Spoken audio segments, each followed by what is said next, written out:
Good day, everyone. So, I'm Jaya Montes Castro, and I'm the first reporter of Unit 2.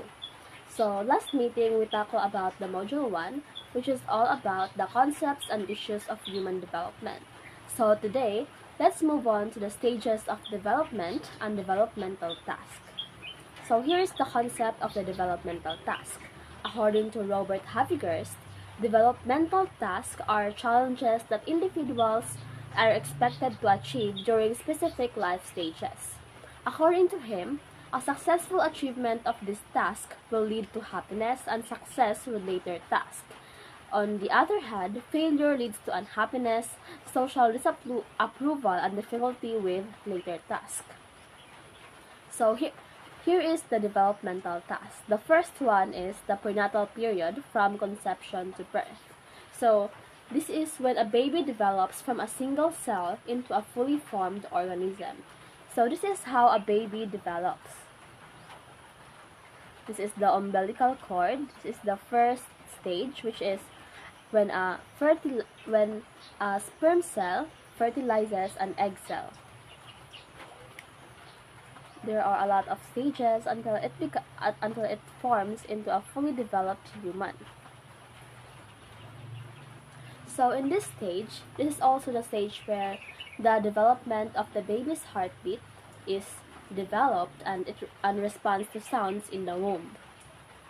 So diba kanina sinasabi na successful of this stage will lead to happiness, and failure of this stage will lead to difficulty with later tasks, di ba? Yun yung sabi kanina.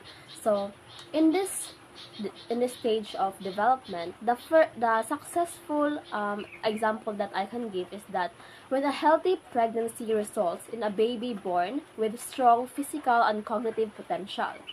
For example, a mother maintaining proper prenatal care, just like eating healthy foods and avoiding alcohol. And an example of failure in this stage is the lack of prenatal care, such as substance abuse or malnutrition, which could lead to premature birth or developmental delays, making infancy and childhood challenges more difficult. So the next one is the infancy, from birth to 18 to 24 months. So this is the stage where babies are highly dependent for adults. This is the stage where they begin learning basic skills like recognizing faces, expressing emotions, and using senses to explore. This is also the stage where they learn how to crawl, say their first word, and learn how to smile. So the successful example of this stage is when a baby who receives consistent care will develop trust in their caregivers, just like their mom and dad. They could also form attachments to them, leading to emotional security. So, failure of this stage is when a baby neglected or poorly cared, which can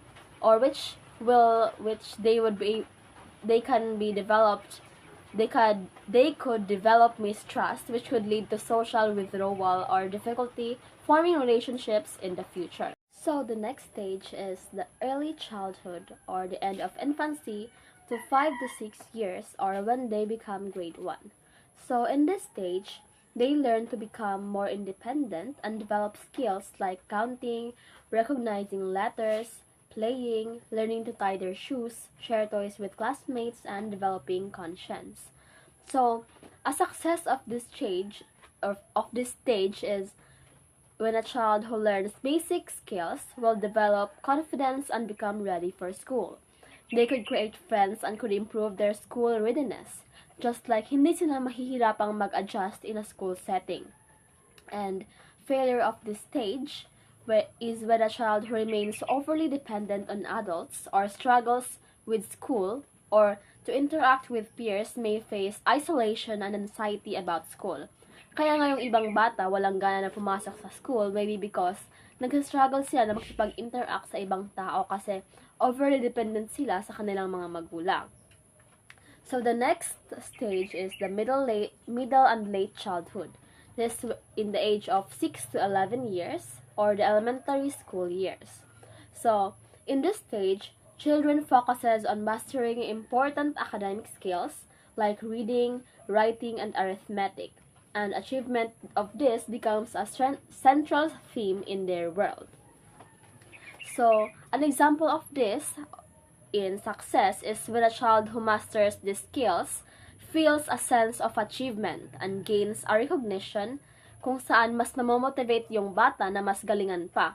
Kasi 'di ba, noong elementary days natin kapag may achievement tayo, 'di ba, na-recognize ng teachers or binibigyan ng awards, ganyan kasi mamomotivate yung mga bata, kaya may mga ganon in elementary school.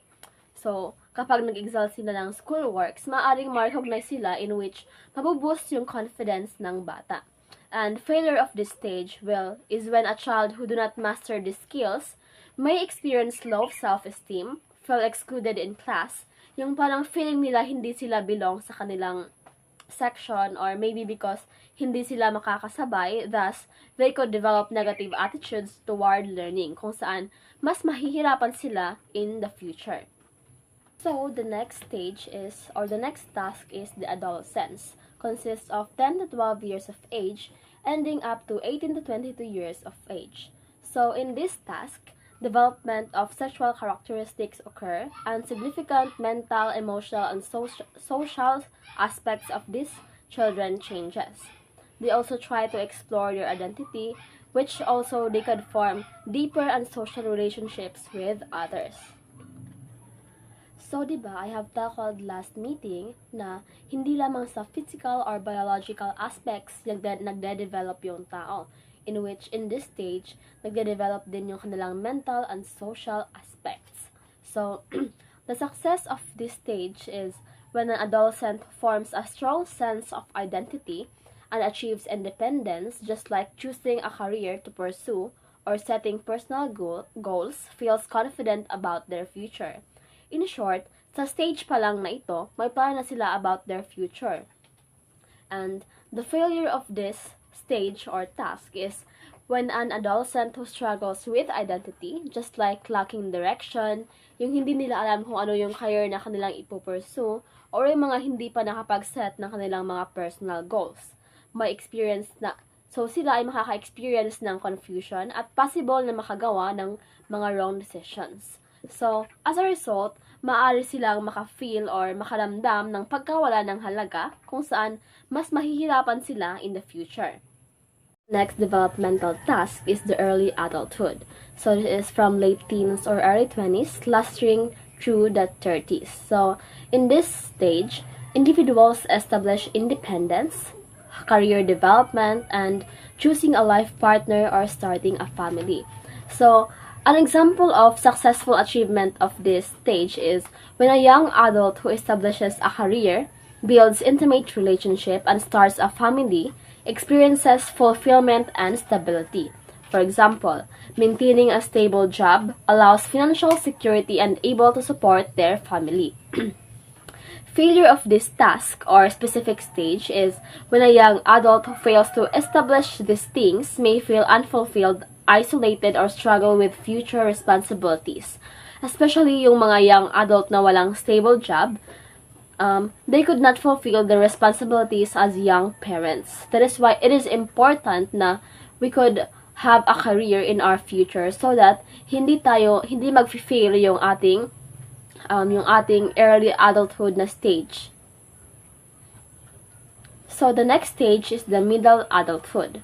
So this is the stage where individuals expand personal and social responsibility. Example, person taking a leadership role in a community or religious groups and able to guide young people in the next generation. And achieving satisfaction in one's career and personal life, just like parent raising their children. So this is the stage where parent raises their children, and for them, it is an achievement because parang magre-retire na sila and magkakaroon sila ng sense of fulfillment in their life. So, success of this is when a middle-aged adult who mentors younger generations finds purpose and satisfaction. For example, excelling in a career and passing knowledge to others build a legacy. So, failure of this stage, they might feel dissatisfaction in their life and could create a midlife crisis. a period where someone struggles with their identity and self-confidence. So, it is important na ma-achieve natin yung success sa stage na ito para hindi tayo parang wala tayong regrets in the future or in our old age, ganon. So, the last stage is the late adulthood, which is when you achieve 60s and above. So, in this stage, it is the time for reflection in life, and adults adapt to changes like retirement, adjusting to physical and health-related challenges. So, an example of this is when they find hobby at home for entertainment, and when they are being careful at eating something that might cause diseases or that might cause na accidents sa kanila. Kasi, di ba, when we become old, our bodies are also getting weaker and weaker. That is why it is important for us to be careful kung ano yung kinakain natin in order for us to live a healthy life. So, in this stage, the success of it is when an older adult reflects on life with pride and adapts to new roles as a grandparent or community member. So, they feel content and enjoy strong social connections. So, for example, engaging in hobbies and volunteering can bring joy and fulfillment. And the failure of this task is when an older adult might struggle with regret, loneliness, or adapting to retirement, may experience depression or poor health outcomes. So, ito yung mga nafe-feel na mga adult or yung mga matanda na in which kapag hindi nila na-achieve yung kanilang mga personal goals.